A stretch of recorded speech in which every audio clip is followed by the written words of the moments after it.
we talk about what a trailblazer is, it's usually associated with the words pathfinder, pioneer, or vanguard.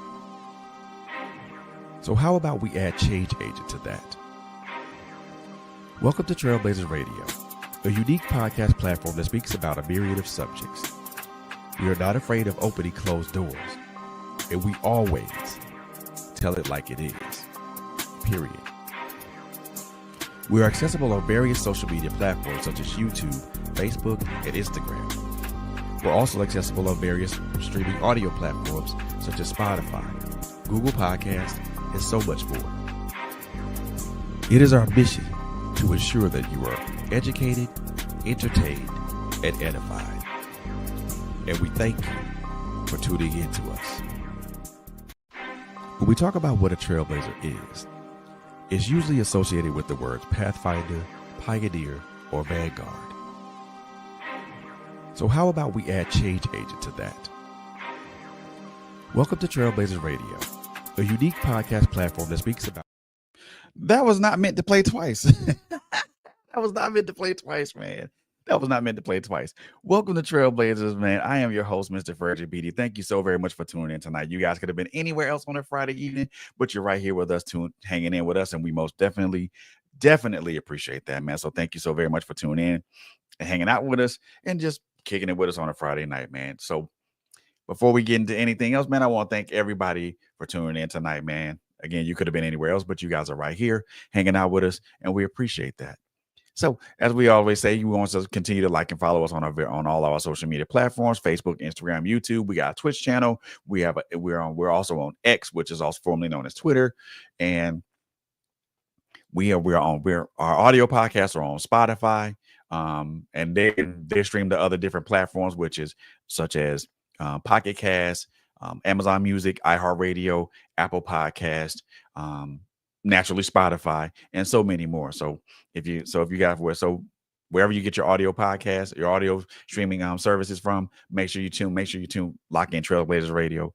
And we also have a Rumble channel, so we do upload some content there as well. So we're getting some more content loaded up on that channel, so make sure you keep your eyes open for that. Now, before we even get into all this, man, if you guys missed last night's show with Kendra Washington Bass and Kelly Peaks Horner, you guys missed a hell of a show last night. And I want to reiterate that you got that their book Unwrapped is currently available on their website, which is LucyLeadershipProject.com. Make sure you guys get that. Now, these ladies are looking to get these books in the hands of 10,000 women, actually more than 10,000 women. So make sure you guys check that out, and make sure you check out make sure you check out the show last night. It's right now up and available on YouTube. So make sure you guys check that out. That was a great conversation. So with all that out the way, let me introduce the guest of the hour tonight. I met this gentleman last month doing a domestic violence shoot. He was one of the photographers that were available. One of the guys that were available that day to take pictures of the two powerful women to which I talked to, and another gentleman to which I talked to. That episode will be up soon after I'm done editing it. I didn't get a chance to talk to this gentleman during that fashion shoot, but we had a great conversation a couple of days afterwards, and he invited me to watch a film of his. And tonight we're going to discuss. Now we're not only going to discuss that film and a little bit of that film, but we're also going to discuss this young man's journey. So, ladies and gentlemen, I want to introduce to you and come and bring it to the studio my brother, Mr. Malcom Banks. Thanks for having me. Man, pleasure to be here, man. Pleasure. I thank you for being here, brother. Thank you so much for taking the time out of a Friday to be here, man. I thank you so very much. Pleasure's all mine, for real. Man, look, I think us as brothers need to have more platforms that allow brothers that are creatives to come aboard, man. And I'm appreciative of you. I agree. And that's why that was one thing that I was like, let me make this happen right now. When I saw you, I was like, let me see what's going on with the brother. Yes, sir. And we had a great conversation a couple of days after that. I mean, and there's a lot of things that we share that we have in common, but also a lot of things. But as much as we have in common, we also have some things that are different. But as I say, but the things we have in common is just one to just make sure that our brothers and our sisters succeed. You know, Mhm. it's a I say the table's big enough for everybody to eat on. There's enough room for me, you, and everybody else at the table. All you gotta do is get a plate and come aboard and come on. That's it. 100%. I believe in that. 1,000. Well, actually, 1,000%. I believe in that. Yes, sir. So let's start off with your journey, man. Let's talk about your journey as a creative. Um, when I saw you at the domestic violence shoot, I noticed that you had some cameras around and things of that nature. Were you always someone that wanted to be behind the camera? No, actually, I started off acting. Actually, I started off as a musician. Then I transitioned to being an actor. And in the path of being an actor and learning the craft and reading certain scripts and certain things, you're like, oh, I want to be a part of. I want to be a part of projects that do this, that talk like this. And in the journey of being a Black actor, regardless of where you're at, anywhere across the nation or across the world, you're going to come to this point where you're going to see the scripts and they're going to be the same guy.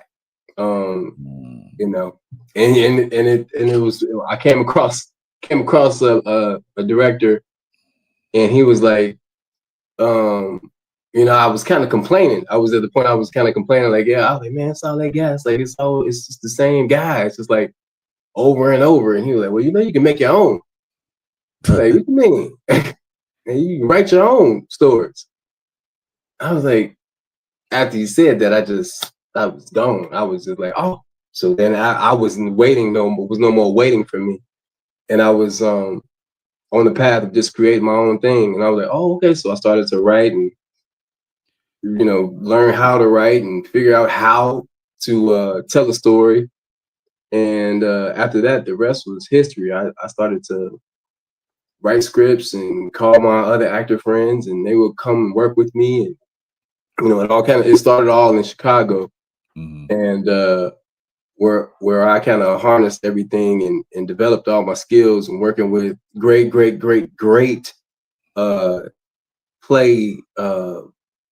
theater companies, Congo Square Theater in Chicago. That's where I really harnessed my I feel like a level of acting that I didn't know existed. And so at that point, I was able to really embody characters whenever I was called upon to do so. And I met a ton of great talent with that company, which was kind of sprinkled throughout the movie of Seven's Law. But like I said, I without getting in contact with my friend James Reed, without him having a conversation of like, you make your own thing, I wouldn't be where I am today. Man, and you said you got your start in Chicago in Illinois. Mm-hmm. Now, just asking a honest question, is that a big kind of like scene for like movies and media like that? Not really for movies, but theater. The theater world is very, very strong there. And one thing my father always told me, because at the beginning I was doing a lot of films with people, but my dad was he was kind of adamant, like, you need to get around people who are stronger than you. And when he was saying that, he wasn't, that's his way of when he be kind of taking his shot to be like, you need to get better. You need to get better, man. So he was like, you need to get around some stronger people. So yeah, so once he said that, I knew what he was talking about, and that's kind of where God kind of led me to working with Congo Square, because I really didn't have an in. And it was a funny story because I had my audition was for Jitney, August Wilson play. And so I did the audition. I had without any idea of knowing who August Wilson was. Right. So I'm just like, hey, I'm me. I'm gonna do what I do. So I go in there, I do the thing, and I made my own interpretation of this play, and I did the audition, and the director was like, "Have you ever even do you know who August Wilson is?"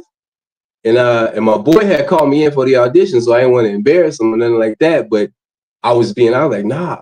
And it was him and another person at the same time, like simultaneously, they was like slap their head. It was both of them slapped their head, like, why would you say that? But I was just being honest. But she was like, I was like, no, but just give me a chance. So I like, you tell me how you want it, and I'll do it. And so she was like, all right. So she told me how she wanted me to do it. And I came back and I delivered. And then after that, she was like, I could tell you were, very directable. So I was like, let's roll. And at that point, after that, the story was history. We got great reviews. We got extended. We got Jeff Award nominated. I mean, some people say it was the best rendition of Jitney, and I ain't gonna fight you on it. Exactly. But we did our thing. It was I had an awesome time, and I learned with legends. I mean, literal legends was on the stage, and I got to learn from them. So yeah, it was a great time, and I learned a lot from that experience. Man, I would have loved to be a fly on the wall for that, man. Really would have. Yeah, I mean, it's something about the nuances that you learn from a seasoned actor, seasoned African American man actor, a seasoned. So I had my director was a woman, African American woman, Cheryl Lynn Bruce, who is a legend in her own right. She's worked with Sidney Poitier and down the line. So being in her presence, learning the dialogue, learning how to just inhale August Wilson.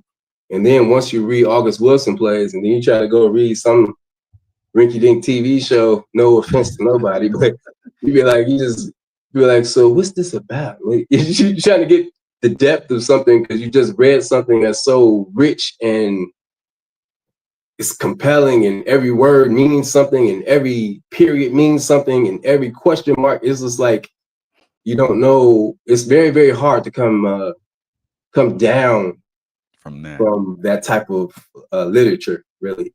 And then you read something that's shallow, and you're like, "What the hell?" Yeah, that's crazy.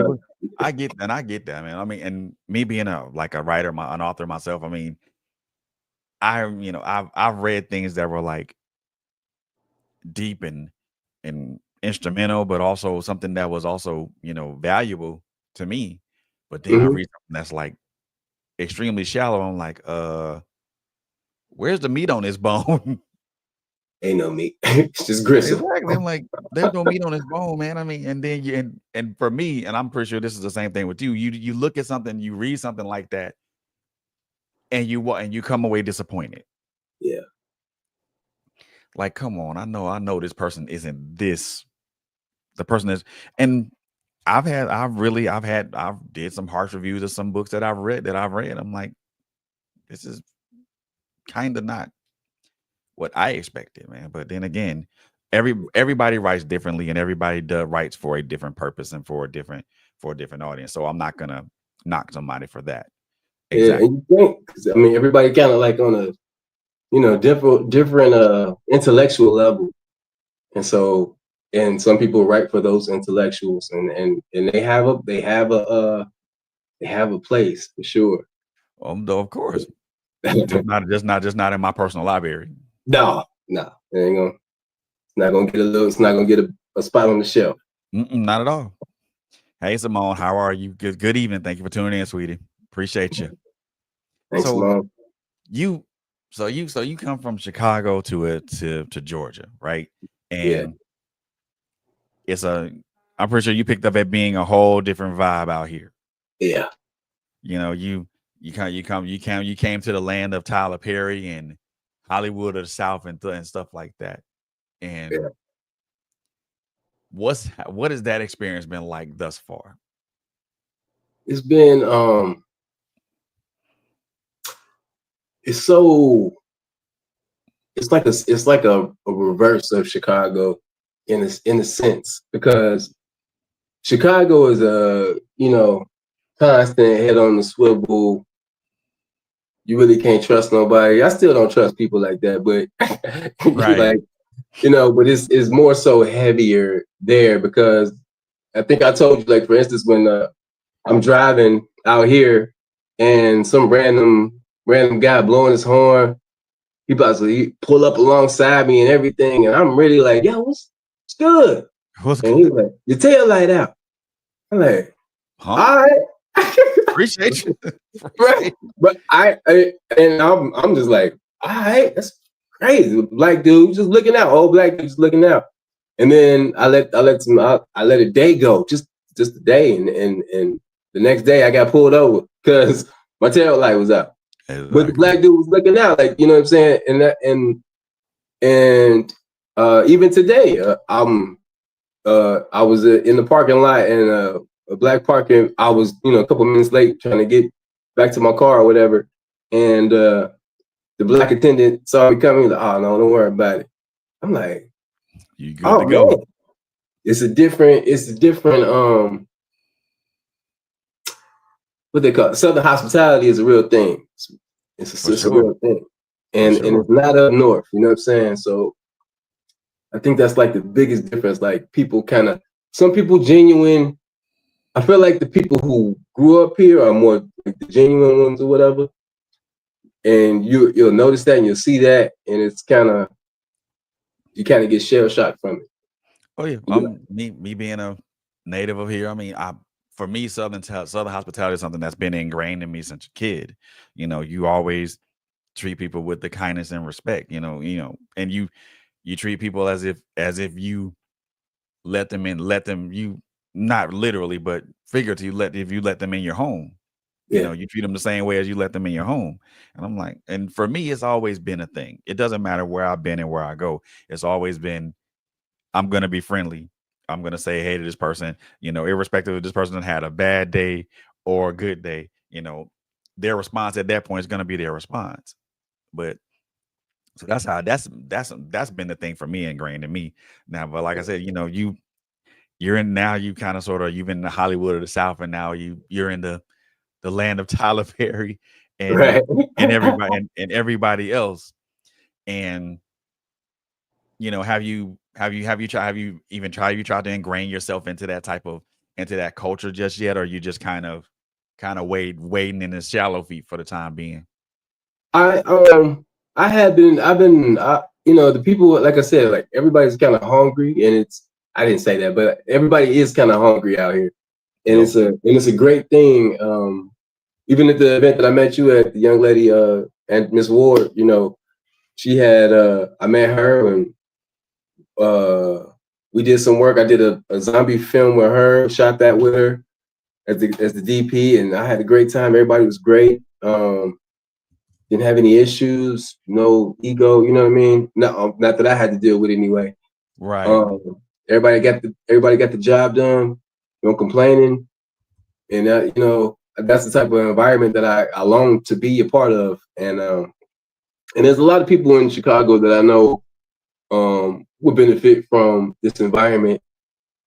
You know, we grew up, and people get comfortable where they grow up, and you don't really want to make that move. You don't really want to, you know, break that comfort zone. Yeah. But coming out here has been amazing for me, amazing for my wife, my kids, and I couldn't be more happier about it. Now, as with always, there's always a transition. There's Yeah. a transitional phase as you acclimate yourself to an area. Um, how easy or how difficult has that been for you, um, transitioning into that particular phase, into the culture of a state and a city, but and also how has it, if it has, how has it affected how, if it has affected, you know, your approach to filmmaking and networking? It actually made me a better networker because I was like I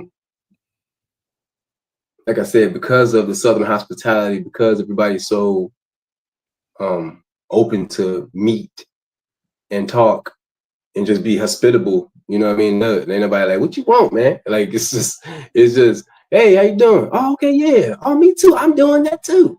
Yeah, take my information. It's really and it's really a get back of, you know, getting you really get to talk back to these. Everybody want to call you back, or you want to come by the studio. I'm just like, wow, okay. Like when I first got here, I think I was like maybe 2-3 months in, I was already at the studio. I'm just like, that never in Chicago, no, never.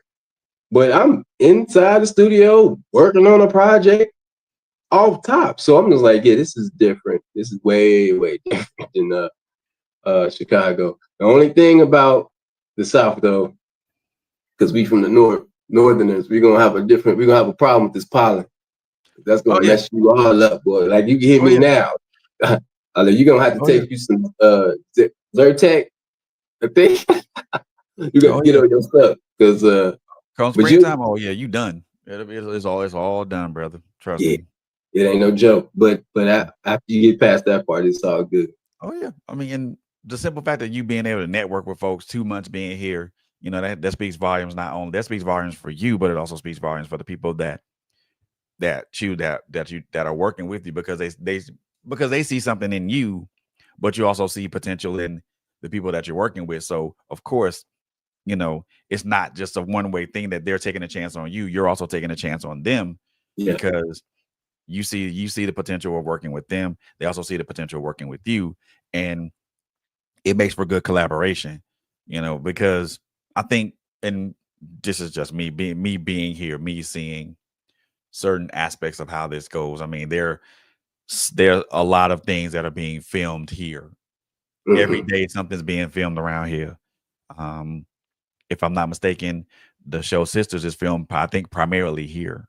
yeah, Um, so there's something being filmed here all the time. And in addition to, you know, Mr. TP having his studios here, there's some other studios that have cropped up around here as well.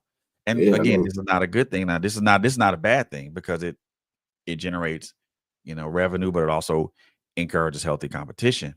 mhm. Now, with that being said, again, you being a filmmaker, have have you reached out to any of any studios, whether it be TP's, to Tyler Perry Studios, or any of um the major, or also the lesser known studios out here, when it comes to just working on projects, or maybe kind of pushing your vision forward? No, not as of yet, because I was kind of like waiting till things transpire with Seven's Law, and Right. kind of seeing where things would land. Uh, but that's definitely in the works, in the plans to you know reach out and see what can be done on a bigger scale. Nothing crazy, but on a bigger scale, sure. Well, I mean, if it ends up being on the biggest scale that they can be, I mean, I'm sure that you'll jump at the chance to do it. I ain't gonna fight Nope. it. Now, you being a filmmaker, and we're most definitely going to talk about Seven's Law, because ooh we. So, what, and this is kind of for something that you could probably talk to burgeoning filmmakers, guys, that people that are coming out, that are beginning to kind of get their feet wet into this thing. You know, what pitfalls, if any, could a burgeoning filmmaker expect, just starting out? Oh man, everything. You're gonna, and it's important too. It's important to fall. You know, Right. here's the thing: a lot of people want to be filmmakers, and they'll talk about it, and they'll talk about it, and they'll talk about it. But unless you go out there Mhm. and do it, win or lose, once you do it, you're a filmmaker. Now, Right. you become a filmmaker. Now it's gonna be up to you. Do you want to be a good filmmaker Right. or just a filmmaker? Gotcha. You got to keep practicing. You got to keep learning. You're never going to stop learning about sound quality, lights, color grading, Mhm. storytelling, blocking. directing, casting, making sure that I'm sorry, the clothing, the cast clothing, everything bleeds into everything. And I always tell everybody that I meet that what I learned about film is that film is the culmination of all art put together. Gotcha. Everything. So you have to, everything counts. Everything matters. The lights, colors people wear, their clothing that they're wearing, even what they're wearing. You know what I'm saying? The jewelry. Okay. In real life, they do wear that jewelry. In real life, they do have that tattoo. Is that the character though? Gotcha. You know what I'm saying? You got to take all these things into considerations, and then you got to take into considerations the scripts and having the conversations with writers. If you're working with writers, and if it's just you as the writer, you're going to have this. A main problem people have as writers is that they don't like to get the criticism or whatever. Oh, Lord. I don't even understand it. Criticism.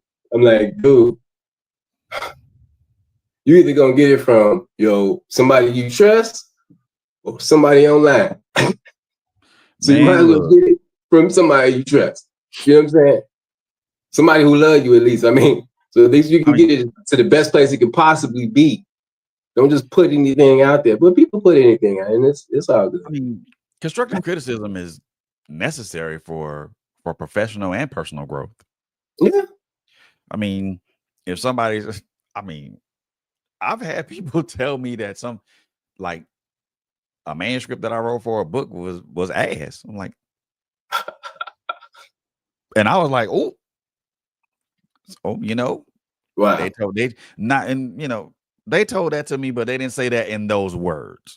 Right. But my personal interpretation of it, they telling me this manuscript is ass. Oh, okay. So now for me, it's back to the drawing board. Yeah. Take in what they said, that what needs to be changed, what needs to be improved upon, what the good things that they pulled out of it, and then the bad things that they pulled out of it. Improve the good, the bad, put it all back together and represent it. I don't think as creators we would survive if we didn't have constructive criticism. No, you won't. I mean, I got at least 4 guys I bounce ideas off of. Yeah. And they can be like, yo, man, I don't make no sense, blah, blah, blah.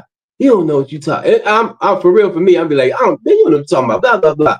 But I'm a realist. I'm an artist in the motion of, okay, I'm like, I ain't trying to hear that right now.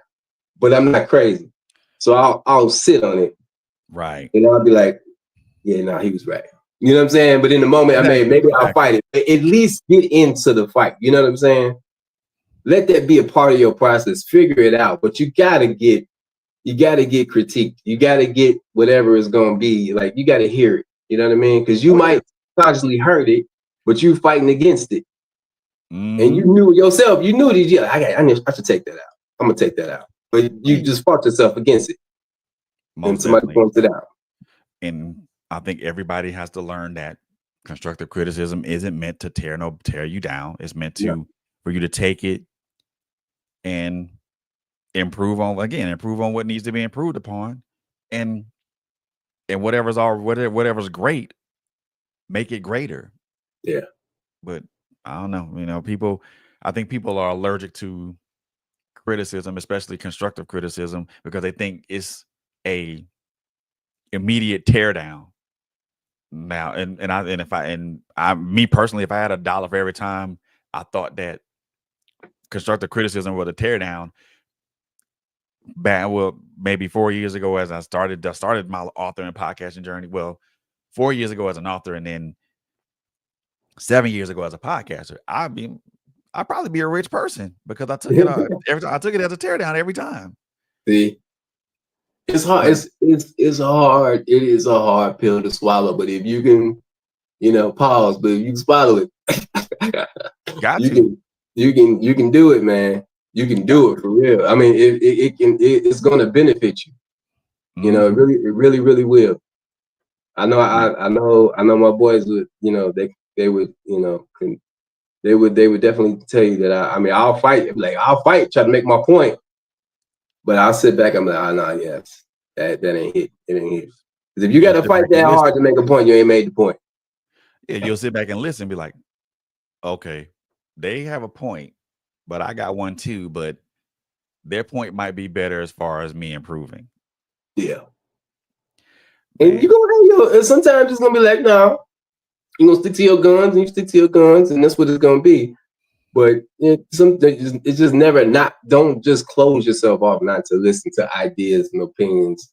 If you're looking for opinions and ideas, you sent it out to the world for somebody to check it out and give you that feedback. Accept the feedback, take what you want from it, and at least try to enhance whatever story you're trying to tell. Best way possible. Exactly. But let's talk about Seven's Law, the story that you told. Okay. Because when I talked to you after I watched it, because I watched it twice, and Lord have mercy, Jesus.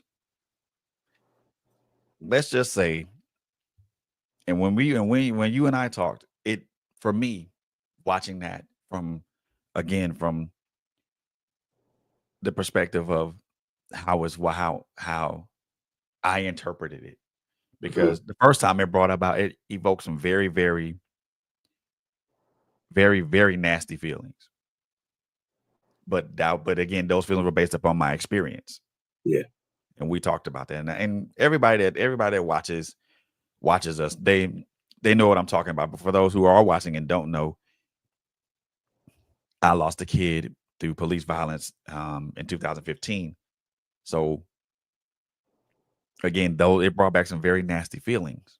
But then when I watched it again, and I watched it from a different perspective. So what I mean by that, for the first time, I watched it from my point of view. And then I watched it again from your point of view, you being the person presenting it. And I was like, oh, wow.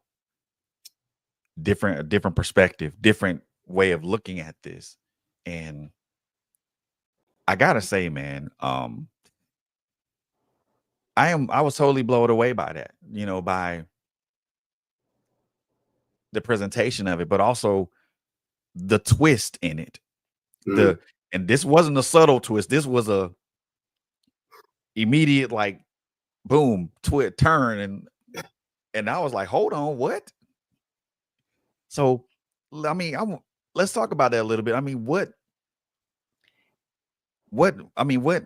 I won't even say made you. What inspired you to write and then direct, and then you also were the actor in the film too. Yeah. You're one of the main characters. What inspired you to write something like this, act in it, but then I'll portray the acting scene? But what inspired you to do that, to write something like this? This, first of all, something that is so emotionally charged. I will say emotionally charged for me, but something that with that heavy twist to it, heavy, not a subtle twist, but a heavy and obvious twist to it. One thing we didn't talk about, that you lost your son to police violence. We talked about your son, but me just hearing this right now, I'm just like, this is I don't want to be spiritual, but I just be like, I think of me, I'm thinking about walking out the door. I'm holding everything. I got everything I got. I got everything I need. I don't need to talk to nobody. I don't need to talk to nobody. Something telling me, talk to this man before you get up out of here. And I'll talk to you. And you couldn't have been more gracious and cool about it. Yeah. Give me a number. And I'm just like, man, now we talked. Me and you talked for about an hour, and I don't even know. We just talked. Yeah. And like, man, that hit me right there. and for most people that, you know, I don't always talk about that because and for a lot of people it's not always common. It's not common knowledge because I don't always speak on it. Mhm. But because this film was centered on that, but also centered upon the aftermath of that, but also there to me there are so many underlying um themes and concepts here. The most prevalent one for me was, you know, watching you as the father kind of transition from a grieving dad, a grieving father who was trying to go through therapy, trying to get his life in order, to now someone of action, taking action. Yeah. So I'm like, that was a whole 180, you know what I'm saying? And like I said, the twist for me was a sudden and immediate twist. It wasn't something that just was subtle and kind of just snuck in there. This was obvious, and it was obvious for everybody to see. I'm like, oh, damn, that went from 0 to 100 real fast. Mhm. And just watching, I mean, again, there are some emotional elements into this. I mean, I'm not gonna give this away to folks who are now curious about this. I'll just say this: there are some emotional elements to this. There are subtle elements to it. There are subtle emotional elements to it, but then there are also very, very overt emotional elements to it. The overt ones you'll catch right off the bat. Mhm. The more subtle ones will take a little while to figure. Will take a little bit of time to figure out. But trust me, before the film ends, you'll probably have seen or noticed some of the subtle elements. You know, the obvious ones are seeing a family that's going through this pain, and also watching how both father and mother, you know, handle this in their own ways. And I noticed that in most cases the focus was on Seven. Was that intentional? It was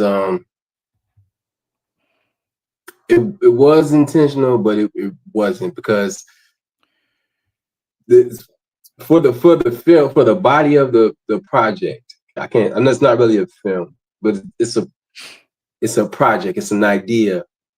I want it to be a series, because it's so much to unpack, it's so much to talk about, so much to do in it, Mm, with this topic that we deal with on a right, day-to-day basis, every day. right. Um, but I made it.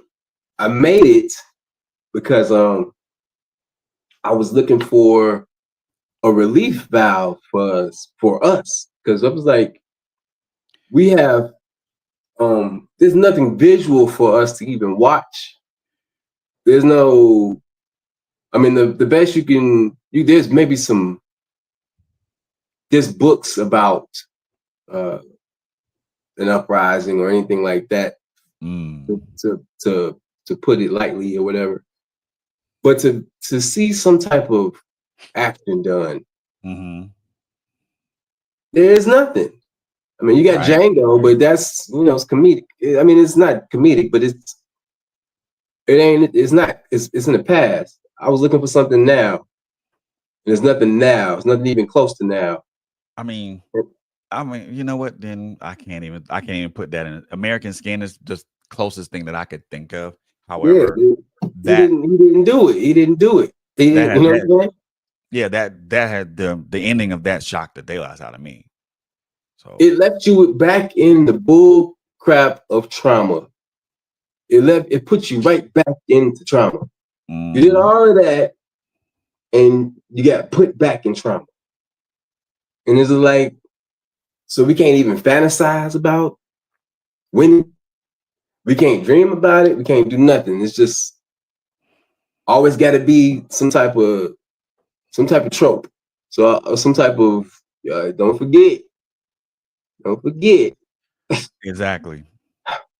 So I was like, nah, I don't want that, and I wanted something that was gonna test me, push me, uh, also make the audience think, Right. and I wanted to see if I could pull it off. Really, see if I could, you know, pull it off, because it wasn't like it was I had a big budget or anything like that. It was straight from the heart. Everybody But was a part of it. but the thing of it is, it was so to me, and again, this everybody has varying ways of how they look at things. To me, this was something like the points that were intended to be made were hammered home to me. Hmm. It for me for what the themes of we you we attack you deal with the themes of loss, you deal with the themes of grief, and how every person processes that. Right, every person processes grief and loss differently, you know but it also comes to a point of, like, now there's action that has to be taken with that. And and again, now I'm not spoiling this for the people, for everybody who's curious about it, because I'm just gonna say this: there's some decisive action being made, a lot of decisive action being made, and I'm gonna say this, and I'm just gonna put it out here. This is this project isn't anything that's controversial or anything of that nature. It's not, because it talks about something that we experience anyway. Hmm. But it also explores that what if. It explores that Marvel's what if scenario. Right. That different timeline. Yep. It Explores travels explores that that different timeline. I love that, brother. Yeah, it explores does that travel. explores that Marvel's what if scenario. Hmm. What if Captain America wasn't Steve Rogers? What if T'Challa wasn't Black Panther? Mm. It explores that what if scenario. and Yeah. it explores it in a way to where it's it's it's visceral, but it's not in your face. No, no. And shout out to my homies, because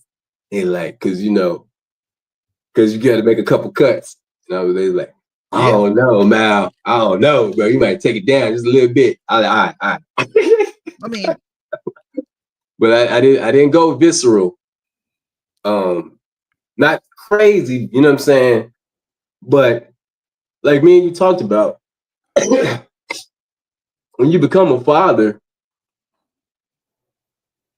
it's just it's so different about protecting. yes. That protection of, like, I don't really like to go in crowds with my kids, really, because I mean, I never Yeah. was a crowd guy in the first place. But then with your kids in a crowd, Yeah, man. I'll be about to lose my mind. Like I'm looking at everybody, and it's just like my Yeah, wife man. hates it, but but yeah, But it's I'm always that head on a swivel type thing.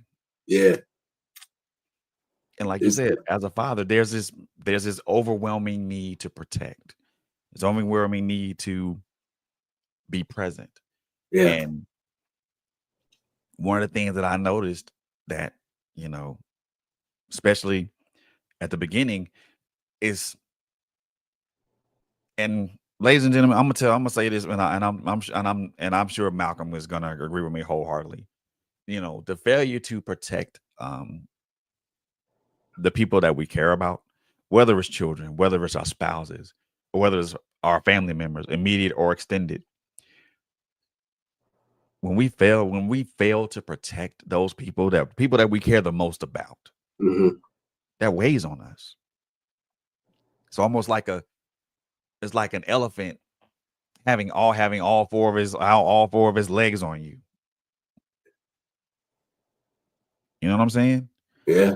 And I noticed that with that, you know, the blank face, the blank stone face, that mask that's it's cool on the out, it's cool on the Cool. outside, but It's it's hiding cool.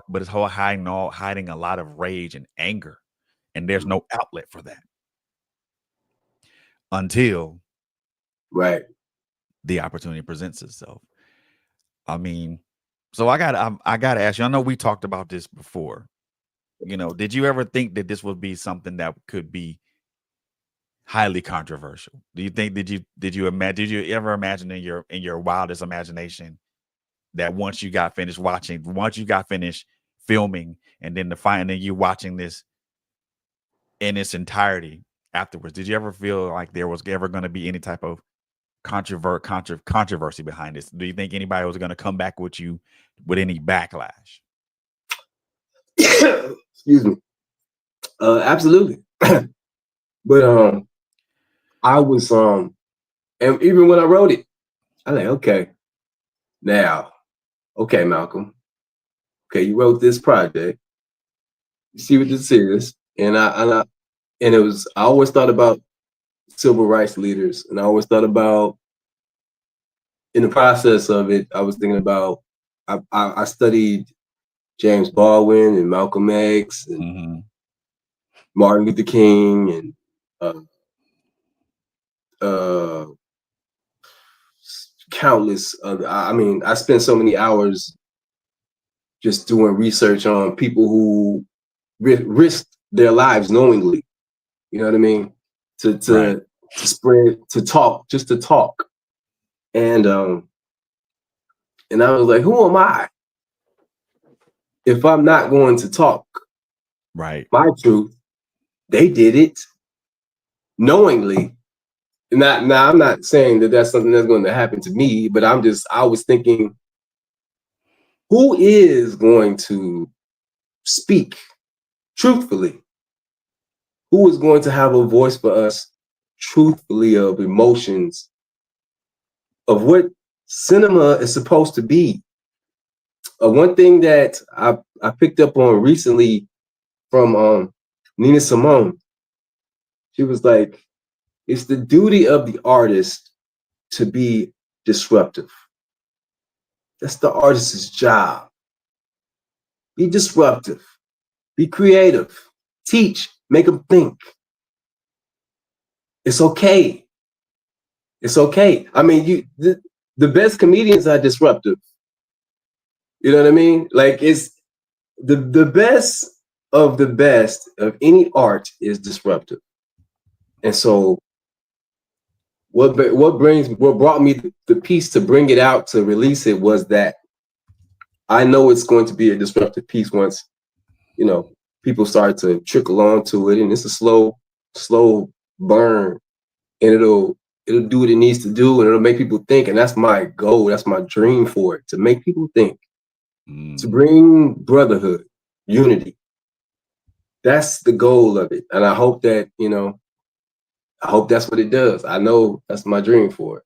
Man, I'm gonna tell you right now, it had an incredible impact on this brother. I mean, again, because I had to watch it twice, because from me, again, like I told, like we just mentioned, I watched it from my point of view first, Mm-hmm. from the point of anger and fear and all the other emotions that come with loss and things of that nature. But then I had to watch it from, again, your perspective, because that's not experience that is, you know, not necessarily, I won't, and I'm not trying to say this to say be mean or anything. That's not experience that's immediately relatable to you. Mm-hmm. No, But no. it is also, but it's indirectly relatable to you, because it's something that we've all seen on TV. So it doesn't have to directly relate. It doesn't have to directly relate to you to have an impact. Mm-hmm. And I had to look at it from your point of view, like, okay, he he hasn't experienced this, but watching it from your eyes, I'm like, okay, I can see where this is coming. I can see where this is leading to. I can see where this is possibly going to lead me. And then you throw the sharp right turn at me. I'm like, damn, he threw the monkey wrench in the whole plan. Because I was thinking this is gonna happen this way, and then this sharp right turn happens. And I'm like, okay, I'm just here for the ride. Let's just find out how the rest of this goes. And I ain't gonna lie, it was a fun ride. You know, that sharp right turn was unexpected because again, we've all seen how this plays out, how it plays out with us. You know, there's the incident, there's the investigation, whatever happens through that investigation. Then there's prayer. There's the wannabe kumbaya. I want to be the wannabe, but the attempt of a kumbaya moment. Right. And then there's the aftermath, and nobody really talks about the aftermath. No one really talks about what happens after that. What happens after all the fanfare, all the media, and once the media disappears, what happens after that? I think this explores that in the best way, because again, you don't know what those parents are going through, you know, because they could be going through all the state, they can be going through whatever stage of grief they're going through. And I've mentioned this before, grief starts at wherever you're at emotionally. So it doesn't have to start with disbelief or bargaining. It can start at bargaining. It can start at anger. Yeah. And then it can end at something else. So, and like I said, you know, for me, it put a lot of things in perspective in a larger picture for me, you know, again. But also to have those male characters there to have the same relatable experience, the same similar experience up under different sets of circumstances. That to me, that painted a picture as well. Yeah, that painted a picture in very, very broad strokes for me, because, and I think, and if you and I'm pretty sure you'll correct me if I'm wrong on this. The male aspect of it is something that is not readily talked about. No, that was a key component. Before I expand upon that, that male scene, they're all brothers, and I'm not taking anything away, but I remember having a conversation with another film director of a different persuasion while I was writing about that, and he was like, "Oh, this is a great scene, but what if you had an Asian and a white person and a Latin person?" Da, da, da. I was like, nah, because and as you've seen it, that's great to, I could, include everybody, but I didn't want to include everybody. It's not for everybody. If you watch it, you watch it, and I love that you watched it. And I've had people of a different persuasion who watched it and they loved it, and it hasn't taken anything away from it. But I wasn't about to sacrifice the vision of a room full of Black men being vulnerable with each other in a safe place, feeling safe with their brother. And I wasn't gonna lose that scene for nothing. I got you. And it was in both scenes, that one major leading point. Yeah. The one major scene was the one that I think solidified a lot of things. And there was emotional impact there because you could, again, not giving away anything. Let's just say towards the end of this project, there is a highly emotional scene that I think a lot of men, a lot of brothers who have lost kids due to violence, whether it's police violence or whatever, can identify with. And I think that particular scene speaks so many volumes to what we as men endure when it comes to loss, when it comes to grief and loss. And it also speaks to an unspoken story for us as men, you know. And loving fathers is what I really wanted to express upon, because you know how the world has made the black man, the black father, the black husband an emotionless, mass. He's just a walking mass of nothing, just no feelings. And I wanted to show how much love black fathers have for their children. I know I grew up with my dad loves his children. And I love my children. I know you love your children. You know what I'm saying? All the black men that I know in my life, I don't know any deadbeats. I don't. I'm thankful for that. Exactly. You know what I'm saying? But all the black men that I know in my life love their children. Like, they love their children. They take care of them, hug and kiss them.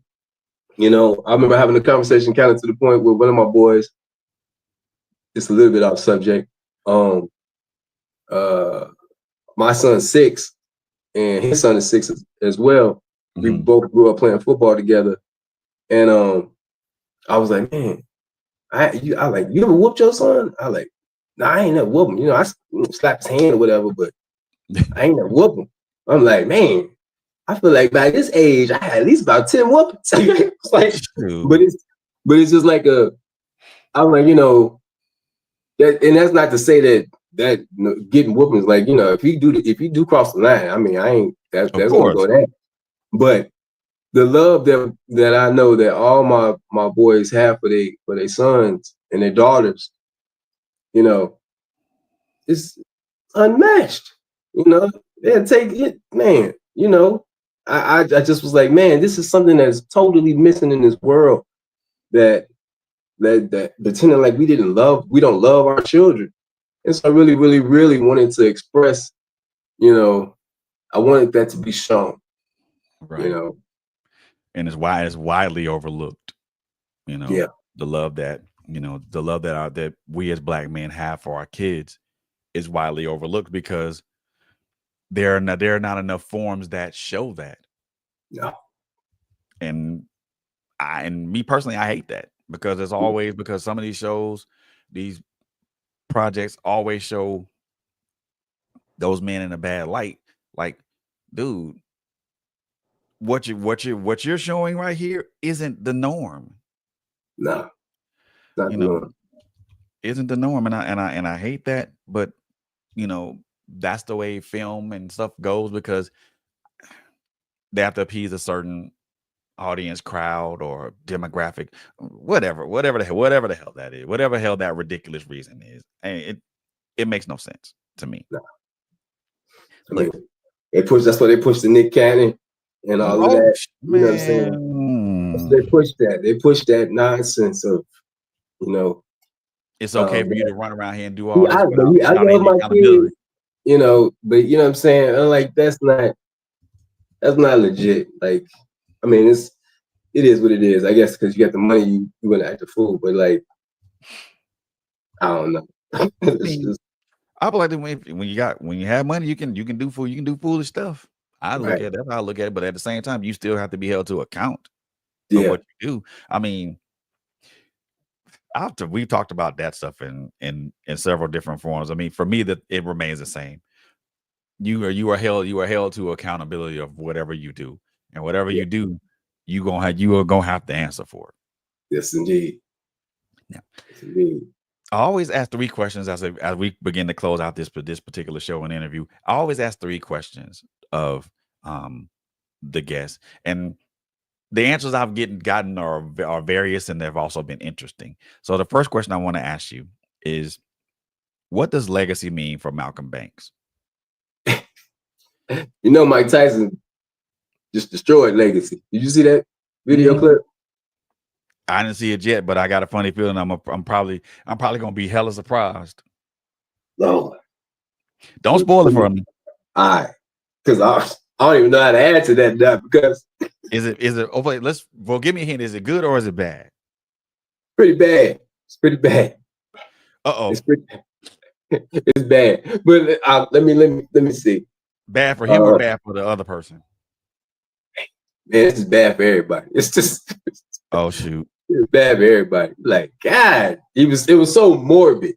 I think that's the best word to put it. It was just a little girl asked him this question. I'm gonna just say that, and his answer was just the most morbid. She was destroyed. We all got destroyed looking at her. But if Mike would have had an upper when she asked him this question, maybe it would have been different. But I think that, you know, legacy is something that has been deprived from us as people for quite a long time. But now I feel like there's been such a strong stride in entrepreneurship that there is an opportunity for us to leave our children things like I'm able to leave my children my legacy with MAXIN Films. Gotcha. They'll be attached to that, and everything it produces to the end of time, and it'll pass on long, you know. And I feel like everything that I've learned and the wisdom that I've gained is also a very, very very high part of the legacy that I plan to leave for them and for the rest of the world. And I pray that my films are a legacy in learning and teaching our people and teaching people how to be right to each other. Man, and that's the goal. That's the goal. Cool. I like that answer, because I mean, most people look at it from the point of what you can give, what you leave behind, but I always tell folks it's always what you propel forward too. Yeah. Because you can always leave something behind for somebody, but you have to also be able to propel something forward. So my next question for you is, now everybody knows that everybody knows a marathon. We all run this thing. This life we live is a marathon. And and most of us are usually in one of three stages. First stage is where we're coming out the gate, where the starter's gun has went off and we're running and we're beginning to catch our stride. You know, the middle stage of this marathon is where we're running at a good pace. We're making good time, and we're moving strong. We're moving strongly and purposefully. And then the last stage of the marathon is the finish. The finish line is in sight. However, you're still moving at the same pace that you were when you started. Maybe a little slower, maybe a little faster, but you're moving either at a faster pace or at a slower pace. But the finish line is at hand, and you know that you're coming to the end of your race. Now, when I say marathon, and when I mean life is a marathon, I don't mean, when I say the end of the marathon, I don't mean end of life as the finish of a marathon, because one part of our marathon can end and another part of it can begin. So where do you see yourself in this this marathon of life that you're living? Are you at the beginning? Are you at the middle? Or are you at the end? And like, again, end doesn't mean end of life. No, I get you. Now, I actually do feel like at the very beginning. I feel like I've been training for my marathon, and I just got out the gates right now, because it was a learning process. You have to discover. It's like you discover yourself. You discover what you really, really want, and then now you're heading to that finish line. Got you. I had to accumulate all of these skills to become a good actor first. Right. that's subjective, but I feel like I'm a good actor. And then you have to become a good filmmaker, subjective, but you have to accumulate all of those skills. And, you know, I feel like I'm at that point where I can, you know, handle a project. I can get it from beginning to end and get it done from, you know, and I'm like, now I'm at that point in that place where I feel like I'm coming out the gates. Gotcha. I like that because a lot of people will say, because a lot of people that I talked to said that they're at the beginning. One gentleman said that he was at the end, but he didn't say. He said it wasn't the end of life. He said it was the end of that particular part of his marathon. You know, I think he would because for some people, the end of their marathon means transition from one thing to another. Okay. So I like that, man. I really do. Now, the last question I got for you, and this is your personal plug thing. This is your personal plug. So I want you to let everybody, let all our listening and viewing audience know who you are, the name of your film, where they can find it at, and if you have any social media contacts that people can get with you, can connect with you on, by all means do that. You have the floor, sir. All right. Okay. So my name is Malcom Banks. I'm a filmmaker from Chicago who now lives in the beautiful state of Georgia. I have a feature film called Seven's Law, which is available now on Tubi. There's a YouTube link, and there's also on internationally. You can watch it on Fawsome, FAWSOME. And I got a bunch of stuff on YouTube. Just look around, I guess. And Instagram, Malcom Banks. Facebook, Malcom Banks. And website, MAXIN Films, is coming soon.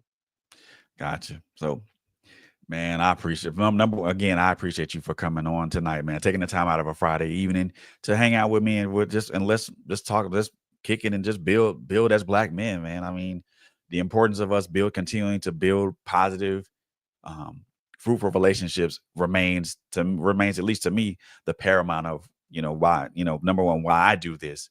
And also I know the paramount of number one why you do this as well, because it's imperative for us to build these relationships with each other, so that way we can be able to learn from each other. And it's not, to me, this is not always about a money grab, man. Yeah. Because there's wealth in knowledge. There's some things I know personally now that I want to pick your brain over now. Just want to, and there's gonna be in that time that's gonna be coming soon, because there's some things I just want to, hey, let's sit down and talk about this. I want to pick your brain about this. What can we do? How can this be implemented? How can this be worked out, man? So I think networking with brothers networking with each other is important, because there's a lot of things that we can offer each other. I may not know. I don't know how to do. Stand in front of a camera and direct a film, but there are other things I can do to try to help that. But also for me, there's a willingness for me to learn too, because eventually I would like to be in front of the camera directing some stuff. But for me, that's baby steps. Yeah. And I want to take. That's the only way we're gonna work. I mean, the only way we're gonna move forward in this country is if we work together. Yes, sir. We just got to work together. It's simple as that. Yes, sir. Yes, sir. I like that. I like that. So, ladies and gentlemen, introducing to some and reintroducing to others, my brother, Mr. Malcom Banks. As he stated before, he has a film, Seven's Law. Is currently available on Tubi and is also available on Fawsome. You can also check him out on his social media, Instagram at Malcom Banks. You can also check out now. There's a website for his film company, MAXIN Films, coming very soon. So make sure you keep your eyes and your ears out available for that. So, Malcom, my brother, I appreciate you being here, man. I am honored, and I am proud to call you my brother. Now, another brother, to my vast collection of strong Black men that I consider some people that I look up to. Now, for me, And I say that with the utmost honesty too, because I mean, even me being 52 years old, there are still people that I look up to, and then so the majority of those people are. Now I look up to my father naturally Yeah. because he's the ones that birthed me, but there are other gentlemen that are my age and younger that I look up to, and you're one of the ones that I'm gonna start looking up to now because again there's a plethora of knowledge that you have that I would love to learn from, that I would love to get some insight on. And I tell that to every brother that I'm associated with. You guys have a plethora of knowledge that I would love to, you know, tap into. And the feeling is mutual with them. I mean, well, you know stuff too. I mean, I know, but I want to know I want to know about you guys. I'm So definitely gonna have to talk to you more because more Seven's Law is coming, and I'm just like, man, we're gonna have to talk for real. yes, sir. Most definitely, man. Let's do that, man. Because I know when we talked, this was a pilot for something that's going to be way bigger. And Yeah. I truly believe that it is going to be something way bigger.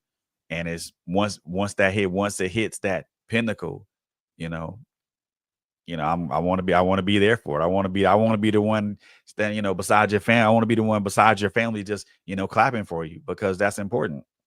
Yes, That's very indeed, man. important. I appreciate it. Yes, sir, man. Pleasure, the pleasure is mine. I appreciate you, man. And I always tell my guests, man, you know, mi casa su casa. You're welcome back anytime. All right. So, ladies and gentlemen, again, introducing Mr. Malcolm Banks. Again, this awesome film, Seventh Law, again, is available on Tubi. It's also available on Fossum. Check him out on his various social media pages at Malcolm Banks.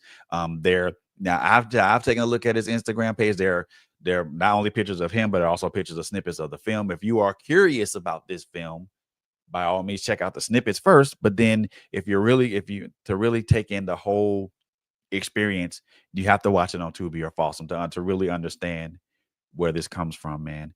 And I appreciate him for being here, man. I really do. This is awesome. Yes, sir. So, ladies and gentlemen, that's going to end this episode of Trailblazers tonight. But don't worry, Critical Conversations is coming back tomorrow. Now, this is going to be a replay of a previous show. This replay is going to be called A Place Called Home. They're going to be talking with the creators and the creator and director of the of a short film project called Locked Out. So make sure you guys tune into that. It's going to be something very awesome. And again, Monday, my girl LSG is going to be back in, coming back live and direct to you guys with Power Hour and another great Power Hour with our frequent flyer, Mr. Andrew Griffin, and also Girl Chat Weekly again on Tuesday. Wednesday, I'm probably going to come on and probably talk and have a show, talk about some things that I've been kind of processing lately. So make sure you guys should tune in for that. But other than that, man, check us out on all our social media social media sites. We got our website, www.trailblazers-radio.com. We got some awesome content up there. Make sure you check us out on our TikTok page. We also we post shorts. We post shorts of all these shows up on that page, on our TikTok page, and just continue to follow us everywhere, man. We love you guys with the love of God, and there's nothing you can do about that. And as I always like to end these shows, number one, take care of each other. Number two, love on each other. Number three, we all know that this is especially now we know that it's a crazy world out here. So please, and please, y'all, please take it. Y'all, please just be safe out here, man. We love y'all, and we will see y'all again in the next one. Peace. Peace.